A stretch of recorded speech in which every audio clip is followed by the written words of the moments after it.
Hello મિત્રો, સ્વાગત છે તમારું કલ્પતરુ એકેડમીના ઓનલાઈન લર્નિંગ પ્લેટફોર્મમાં। મિત્રો, પહેલી સ્લાઇડ જોઈને તમને ખ્યાલ આવી જ ગયો હશે કે આપણો આજનો આ જે વિડીયો છે એ ઇસરો પર છે, એટલે કે ઇન્ડિયન સ્પેસ રિસર્ચ ઓર્ગેનાઇઝેશન।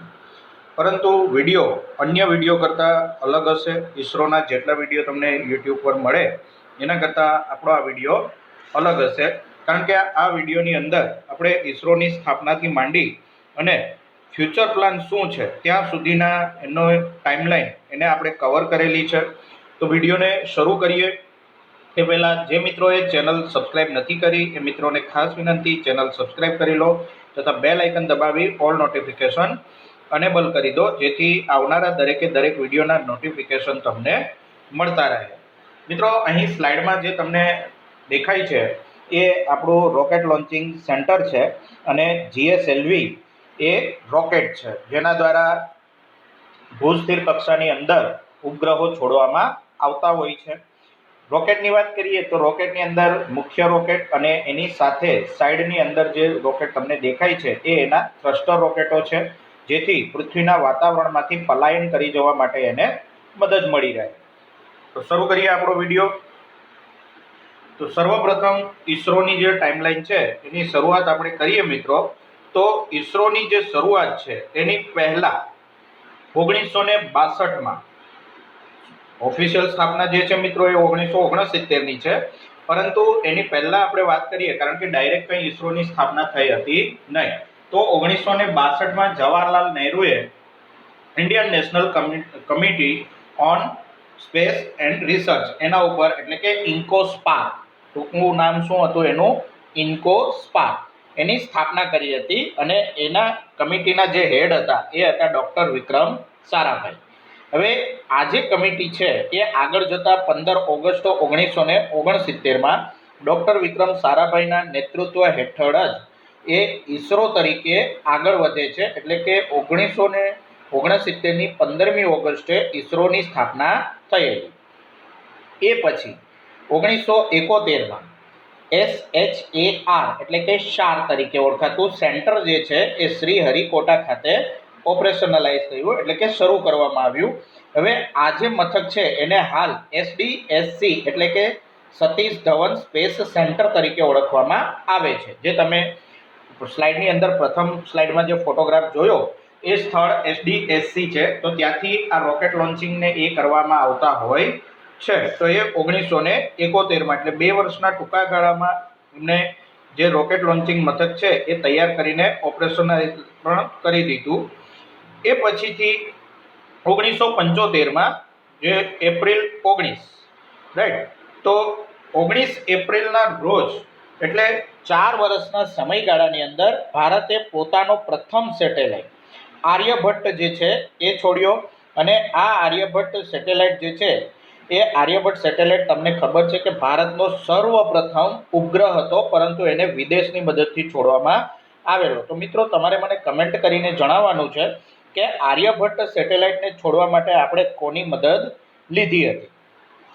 ત્યારબાદ 1975ની 1 ઓગસ્ટ ત્યારે વર્ષ લાંબુ એવું સેટેલાઇટ ઇન્સ્ટ્રક્શનલ ટેલિવિઝન એક્સપેરિમેન્ટ, એટલે કે ટૂંકમાં એને સાઇટ તરીકે ઓળખવામાં આવે છે, ઇસરોની ભાષામાં એ સાઇટ તરીકે ઓળખાય છે, એવો કાર્યક્રમ શરૂ કરવામાં આવ્યો।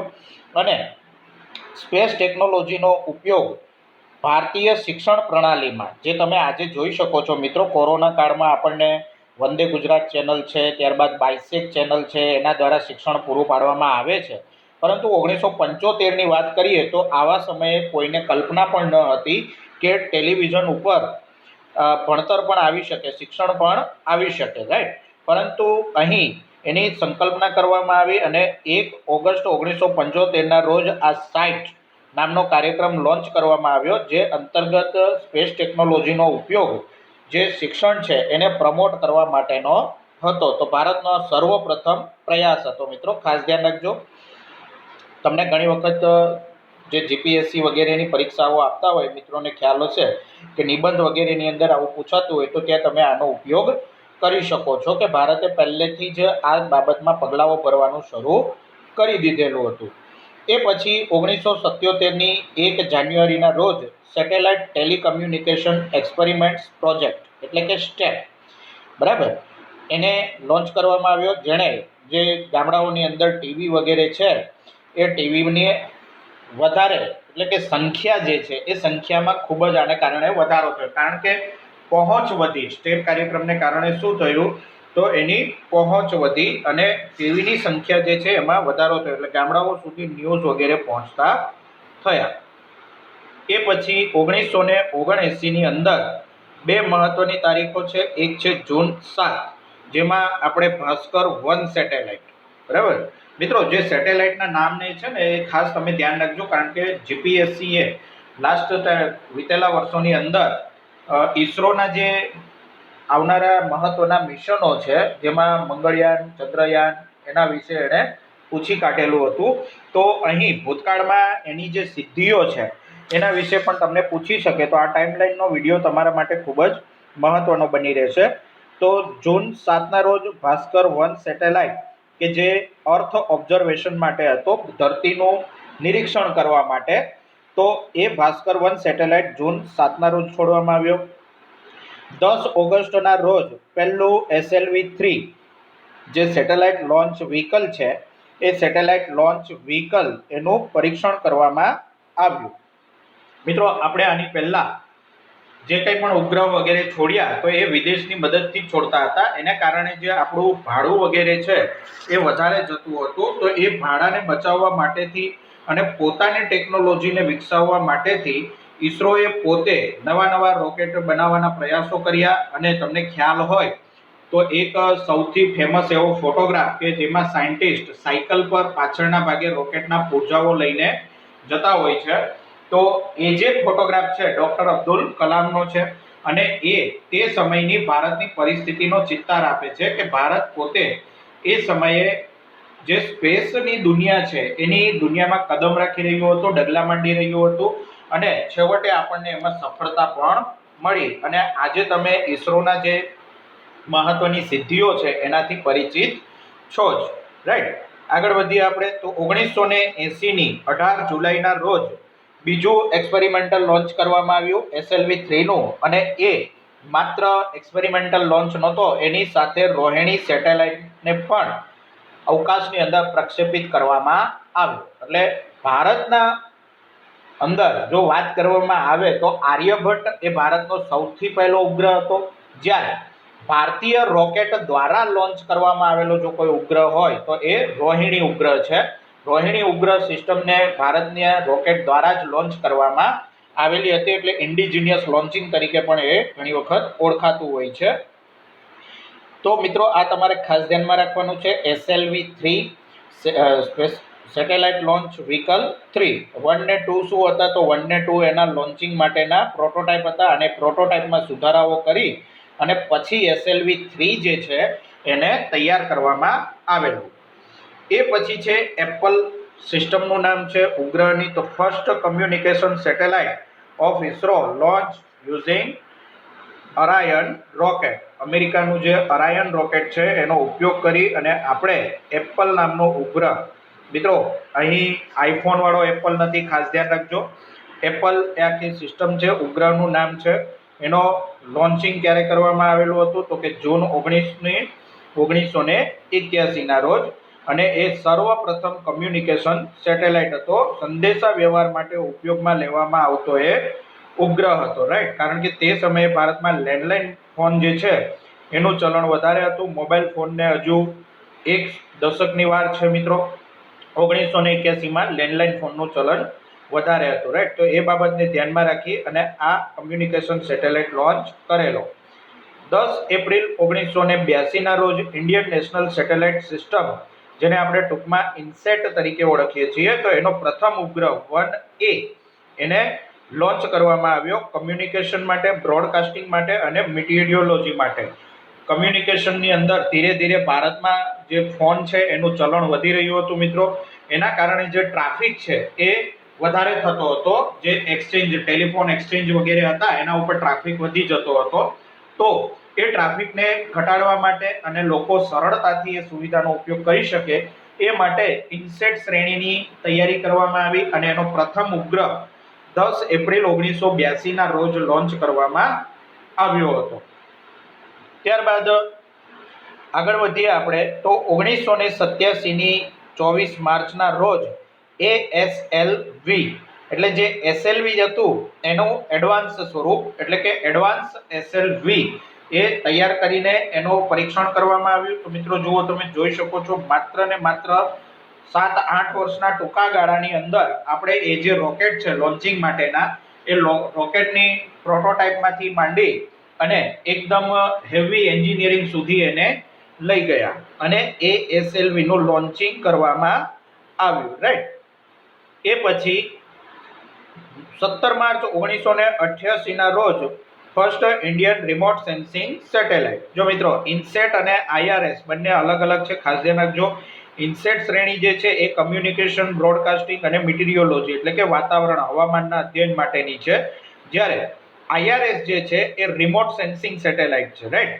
તો એનું નામ 1A જે છે એને સ્પાઇસ સેટ તરીકે પણ ઓળખવામાં આવે છે, કારણ કે આ જે ઉપગ્રહ હતો એ ઉપગ્રહની મદદ આર્મી માટેથી જાસૂસી કરવા માટે એવો હેતુ હતો, એટલે એને સ્પાઇસ સેટ તરીકે પણ ઓળખાય છે. સ્પાય એટલે જાસૂસ, બરાબર. તો જાસૂસી ઉપગ્રહ તરીકે પણ ઓળખાય છે. હકીકતે રિમોટ સેન્સિંગ સેટેલાઇટનું કાર્ય શું હોય છે? તો જે રિમોટ સેન્સિંગ સેટેલાઇટ હોય છે એ પૃથ્વીની સપાટી ઉપરથી જ્યારે અવકાશમાંથી ઉપરથી પસાર થતા હોય ત્યારે પૃથ્વીની સપાટીનું એક સ્કેનિંગ કરે છે અને જે ફોટોગ્રાફ વગેરે લઈ અને એને પોતાના જૂના ફોટોગ્રાફ સાથે સરખાવતા હોય છે, જેથી કોઈ પણ પ્રકારનો ફેરફાર થયો છે કે નહીં એની માહિતી મળે છે.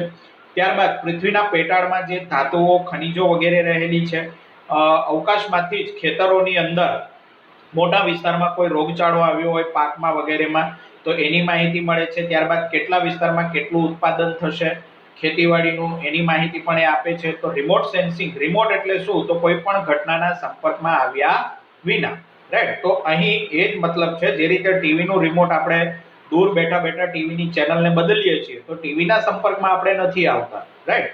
માત્ર રિમોટ જેવા નાનકડા સાધન વડે આપણે એ ચેનલ વગેરે એને ચેન્જ કરી શકતા હોઈએ છીએ. તો અહીં એ અર્થમાં એ ઉપગ્રહોને રિમોટ સેન્સિંગ સેટેલાઇટ કીધો છે, રાઈટ.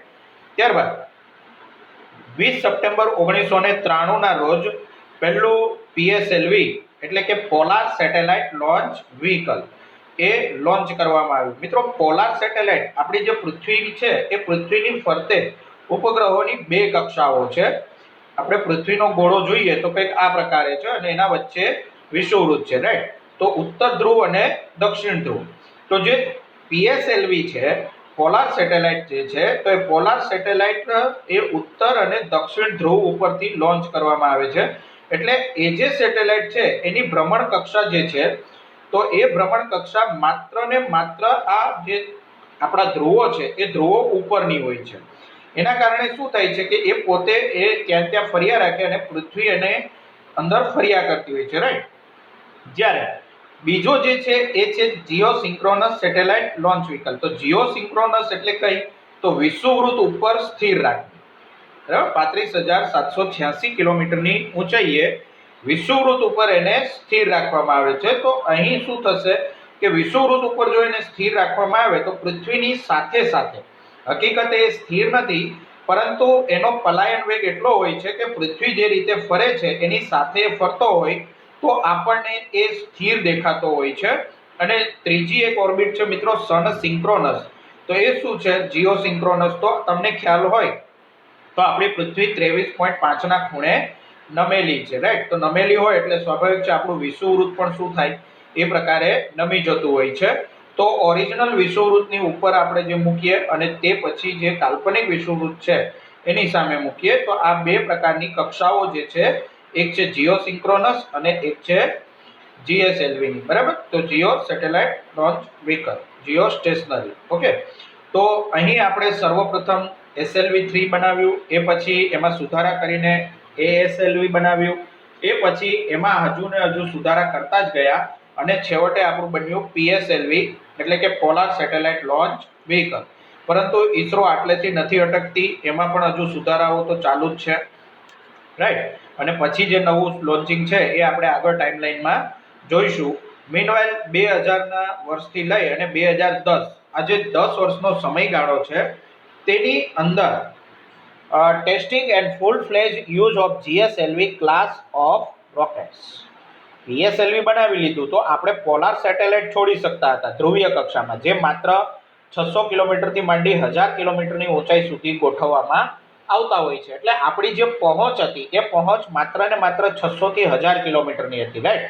પરંતુ એ પછી ઈસરોએ એક દશક સુધી સતત ને સતત પીએસએલવી ઉપર વધુને વધુ પ્રયોગો કરી અને તેમાંથી GSLV Jio synchronous satellite launch vehicle 35,000 kilometre કરતાં પણ વધારે ઊંચાઈએ પહોંચી શકે એવું રોકેટ બનાવવાનો પ્રયત્ન કર્યો. તો આ દશક દરમિયાન ફૂલ ફ્લેજ એટલે કે એકદમ વધારે પ્રયત્નો કરવામાં આવ્યા કે મેક્સિમમ આપણે કહી શકીએ એ રીતે પ્રયત્નો કરી અને જીએસએલવી ક્લાસના રોકેટ તૈયાર કરવામાં આવ્યા. અને એ જીએસએલવી ક્લાસના રોકેટને કારણે જ આપણે નવા વિશ્વ વિક્રમો સ્થાપી શક્યા. 2001ની 18 એપ્રિલના રોજ જીએસએલવીએ પહેલો જીસેટ-1 સેટેલાઇટ જે છે એને જીઓ ટ્રાન્સફર ઓર્બિટમાં સ્થાપિત કર્યો. એટલે હવે આપણે 30 વર્ષના સમયગાળામાં જ ક્યાં પહોંચી ચૂક્યા છીએ મિત્રો? તો કે પૃથ્વી પરથી હવે અવકાશમાં 35,000 કરતાં પણ વધારે કિલોમીટરની ઊંચાઈ સુધી પહોંચી શક્યા, જે ઈસરોની સૌથી મહત્વપૂર્ણ સિદ્ધિ ગણી શકાય. એ પછી 22 ઓક્ટોબર 2008 ઈસરોનું સર્વપ્રથમ મહત્વાકાંક્ષી એવું ચંદ્રયાન-1 ચંદ્ર મિશન, લુનાર મિશન જે છે એને લોન્ચ કરવામાં આવ્યું. અને આ મિશન જે છે મિત્રો એ ઓર્બિટર પ્રકારનું હતું, એટલે કે ચંદ્રની આસપાસ માત્ર ને માત્ર પરિભ્રમણ કરી ચંદ્રના ફોટોગ્રાફ અને બાકીની માહિતી એકઠી કરવી, રાઈટ. તો એ ઓર્બિટર પ્રકારનું મિશન કહેવાય છે. લેન્ડર મિશન જે હોય છે તો તેમાં જે તે ઉપગ્રહ કે ગ્રહની સપાટી ઉપર મિશનને લેન્ડ કરાવવામાં આવતું હોય છે. 2013 નવેમ્બર 5 ત્યાં આપણે માર્સ ઓર્બિટર મિશન એ લોન્ચ કરવામાં આવ્યું, જે આપણું સર્વપ્રથમ ઇન્ટરપ્લેનેટરી મિશન હતું. ઇન્ટરપ્લેનેટરી એટલે બે ગ્રહો વચ્ચે, રાઈટ. ભારતની પહેલા અમેરિકા, રશિયા, ચીન આવા મિશન લોન્ચ કરી ચૂક્યું હતું, પરંતુ ભારતનું ઈસરો એકમાત્ર એવી અવકાશ એજન્સી છે કે જે પ્રથમ પ્રયાસે માર્સ સુધી એટલે કે મંગળ સુધી પહોંચી શકી હોય. અને આના ઉપરથી બોલિવૂડની ફિલ્મ પણ આવેલી હતી મંગળયાન. તો મિત્રો એ પણ જોઈ લેજો, સારી એવી મૂવી છે. કેટલી મુશ્કેલીઓ એ લોકોને પડે છે અને કેટલી બાબતોનું ધ્યાન રાખવું પડતું હોય છે એ દરેક બાબતો આપણને મૂવીમાંથી જાણવા મળી રહે છે. માત્ર એન્ટરટેઇન પર્પઝ માટે જો જોવા માંગતા હોવ તો હું ના પાડીશ, કારણ કે એવું બધું કોઈ એન્ટરટેઇન એમાં છે નહીં. પરંતુ જો ઇન્ફોર્મેશનને ધ્યાનમાં રાખીને જોયું હોય તો ખૂબ જ સારી મૂવી છે. સપ્ટેમ્બર 24, 2014ની અંદર જે આપણું મોમ એટલે કે માર્સ ઓર્બિટર મિશન છે એ મંગળની ભ્રમણ કક્ષામાં પહોંચ્યું. મિત્રો ઇન્ટરપ્લેનેટરી મિશન હોય તો એમાં શું હોય છે કે જે પૃથ્વી છે ધારો કે અને મંગળ છે, તો ખાસ અમુક એવો નિશ્ચિત સમય પસંદ કરવામાં આવતો હોય છે કે જ્યાં પૃથ્વી અને મંગળનું જે અંતર છે એ એકદમ ઓછામાં ઓછું હોય, રાઈટ. તો એવા સમયે ધારો કે આ ઓછામાં ઓછું અંતર છે, તો જ્યારે મંગળ જે છે એ પોતાની ભ્રમણ કક્ષામાં પૃથ્વીથી થોડો દૂર હોય ત્યારે જ પૃથ્વી પરથી આ મિશનને લોન્ચ કરી દેવામાં આવે છે. અને એ મિશન ધીરે ધીરે પૃથ્વીની ભ્રમણ કક્ષામાંથી આ પ્રકારે દૂર જતું અને પછી નિશ્ચિત સમયે જ્યારે મંગળ નજીક આવશે ત્યારે આ પ્રકારે એ પ્રવેશ કરતું હોય છે. તો આ રીતે એ મંગળની જે ભ્રમણ કક્ષા છે એની અંદર માર્સ ઓર્બિટર મિશન 24 સપ્ટેમ્બર 2014ના રોજ પ્રવેશ કરે છે. એ પછી 14 નવેમ્બર 2018ના રોજ જીએસએલવી માર્ક 3, બરાબર, જીએસએલવી માર્ક 3 એને ઓપરેશનલાઇઝ ડિક્લેર કરવામાં આવ્યું, એટલે કે એનો ઉપયોગ થઈ શકે એવી બાબત જાહેર કરવામાં આવી. અને એ પછી જ ઈસરોએ નવા વર્લ્ડ રેકોર્ડ તૈયાર કર્યા.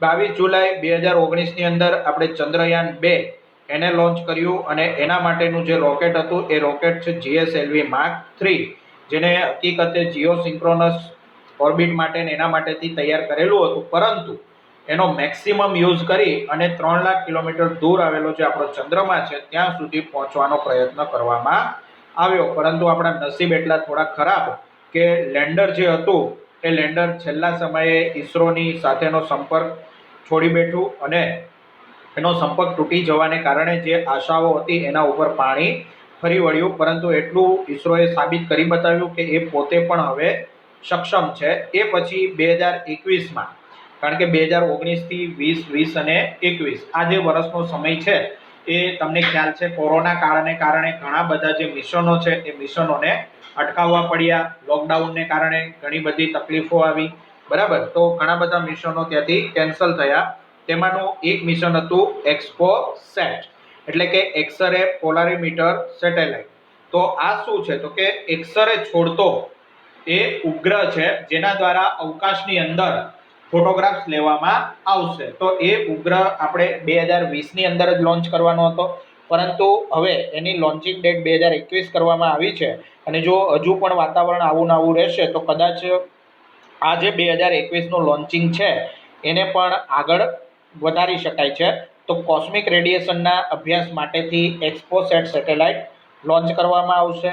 એ પછી આગળની જે ફ્યુચર પ્લાન છે એમાં 2022ની અંદર હ્યુમન સ્પેસ ફ્લાઇટ પ્રોગ્રામ કે જેને ગગનયાન નામ આપવામાં આવેલું છે, અને તે સેકન્ડ માર્સ મિશન રહેશે. એટલે પહેલું જે માર્સ મિશન હતું એ માત્ર ને માત્ર મશીનરી ધરાવતું હતું, પરંતુ હવેનું જે ગગનયાન એટલે કે માર્સ મિશન છે એ માર્સ મિશનની અંદર સજીવ વ્યક્તિ એટલે કે આપણા જે એસ્ટ્રોનટ છે એને મોકલવામાં આવશે અને એમની સંપૂર્ણ તૈયારી પણ કરી લેવામાં આવી છે. એટલે મિત્રો, જે ખાસ ધ્યાન રાખજો કે જે હ્યુમન સ્પેસ ફ્લાઇટ હોય છે એ અને બાકીના મિશન વચ્ચે ફરક શું છે? તો જે આપણું મોમ છે એ વન વે હતું, એટલે કે પૃથ્વીથી મંગળ સુધીનું હતું, રાઈટ.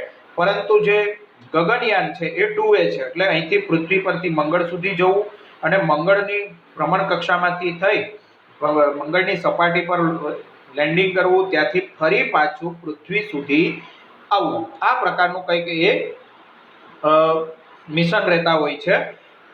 જે ચંદ્રમા ઉપર એપોલો મિશન અમેરિકા દ્વારા મોકલવામાં આવેલા હતા એ કંઈક આવા પ્રકારના જ મિશન હતા, એટલે કે ટુ વે મિશન હતા, રાઈટ. તો આપણું ગગનયાન જે છે એ આપણો પ્રથમ પ્રયાસ હશે કે કોઈ પણ ભારતીય એસ્ટ્રોનટને ભારતમાં બનેલા જ રોકેટ દ્વારા બહાર મોકલવો. સર્વપ્રથમ ભારતીય અવકાશયાત્રી મિત્રો કોણ હતા એ તમારે મને કમેન્ટ કરીને જણાવવાનું છે. મોટા ભાગના વિદ્યાર્થીઓને ખ્યાલ હશે જ કે સર્વપ્રથમ ભારતીય અવકાશયાત્રી કોણ હતા, રાઈટ.